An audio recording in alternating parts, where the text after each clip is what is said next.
ராம் ராம். வாழ்க வளமுடன். Voice of conscious அனைவருக்கும் இனிய மாலை வணக்கம். கடவுள் யாரையுமே கைவிடுறது கிடையாது.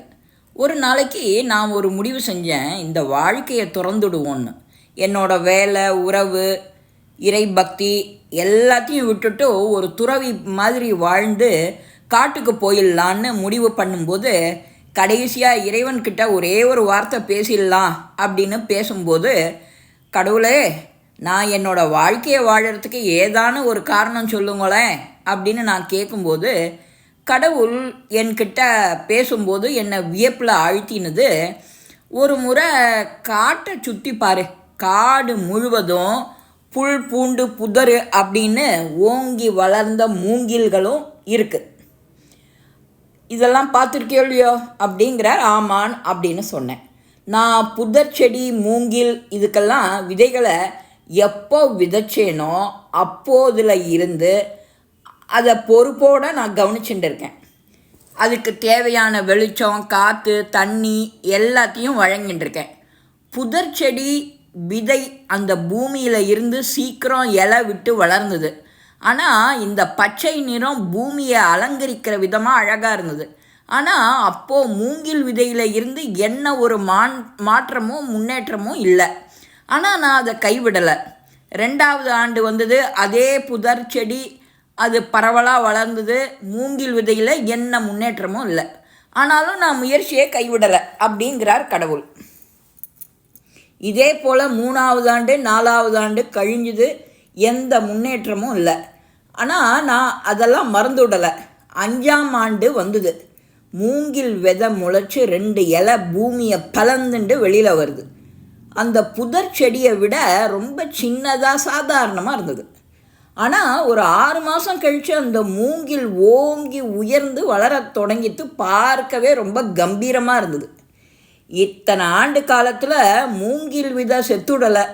நான் வாழ்வதற்கு தேவையான அளவிற்கு அந்த வேர்வைகளை நன்னா ஸ்ட்ராங் பண்ணிட்டு இருந்தது, நன்னா உருமாறி இருந்தது.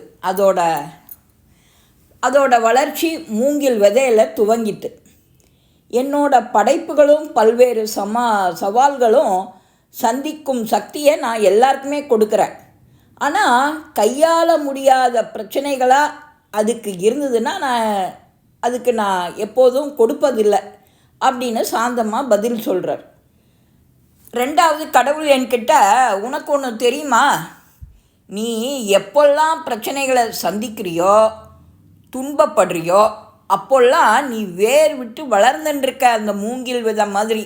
நான் விட்டுடலை, உன்னையும் நான் விட்டுட மாட்டேன். மூங்கிலை எப்படி விடலையோ அது மாதிரி உன்னையும் விட்டுட மாட்டேன். நீ மற்றவாளோட உன்னை ஒருபோதும் ஒப்பிட்டு பார்க்கக்கூடாது. ஒருவேளை அவள் வெறும் முட்புதராக கூட இருந்திருப்பா. மூங்கிலும் புதர் செடிகளும் காட்டை அலங்கரிக்கிறதுக்கு மட்டும்தான். ஆனால் 2ம் வெவ்வேறு அப்படின்னு நீ புரிஞ்சுக்கணும். இறுதியாக உன்னுடைய நேரம் வந்துடுத்தோ அப்படின்னா நீ வளர்வதற்கான நேரம் இதுதான். சரி, நான் கேட்டேன், என்னால் எவ்வளவு தூரம் தான் வளர முடியும்? மூங்கில் வளரும் அளவிற்கு உன்னாலும் வளர முடியுமே அப்படின்னு பதில் அளிக்கிறார் கடவுள். அப்போது எவ்வளவு தூரம் மூங்கில் வளரும் அப்படின்னு நான் ஒரு கேள்வி கேட்குறேன்.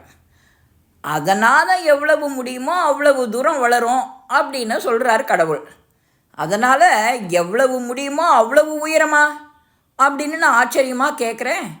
ஆமாம், அதுபோல தான் நீயும். உன்னால் எவ்வளவு முடியுமோ அந்த அளவிற்கு உன்னால் முன்னேறவும் முடியும் அப்படின்னு சொல்லிட்டு மறைஞ்சு போய்டுறார். நான் காட்டில் இருந்து தான் நம்பிக்கையோடு அப்போ புறப்பட்டேன். கடவுள் எப்போதும் யாரையும் கைவிடுறதே கிடையாது.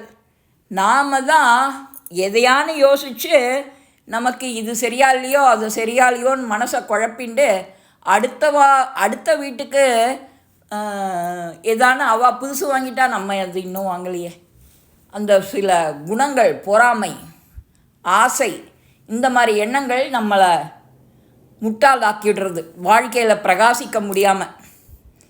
இந்த பதிவு உங்கள் எல்லாருக்குமே பிடிச்சிருக்கும். லைக் பண்ணுங்க, ஷேர் பண்ணுங்க, பெல் பட்டனை கிளிக் பண்ணுங்க, சப்ஸ்கிரைப் பண்ணுங்க, கமெண்ட்ஸ் பாக்ஸில் கமெண்ட்ஸ் போடுங்க. ஸ்ரீ மகாபரிவா திருவடிகளே சரணம். நல்லதே நடக்கும். ஆனந்தமாக இருப்போம் நண்பர்களே. வாழ்க வளமுடன்.